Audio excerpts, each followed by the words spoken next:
Avanti il prossimo. Ciao caro, come ti chiami? Omar Zanfante. Omar, bravo.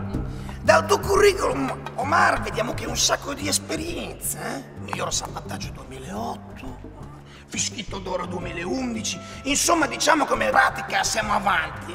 Sei preparato? Vediamo un po' sulla teoria come te la cavi.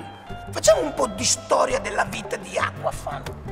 Nel 1991 è stata inaugurata un'attrazione che si chiama Kamikaze. Ci sai dire quale personaggio famoso è sceso per la prima volta dallo scivolo? Coso lì. Glielo diamo un aiutino. Glielo diamo un aiutino. Dai, ti do un aiutino. Era di Bologna e andava a 100 all'ora per vedere la bimba sua. Ah, Gianni Morandi. Per me no! Scusate, era Alberto Tomba, lo so, nella domanda c'era un doppio senso. Mi dispiace, dai, ci riproverai il prossimo anno. La storia di Aquafan è importante. Fondamentale. Ti metti il caso che lui no, va giù, fa finta. Dai che sarà per la prossima volta. Si fanno ste cose.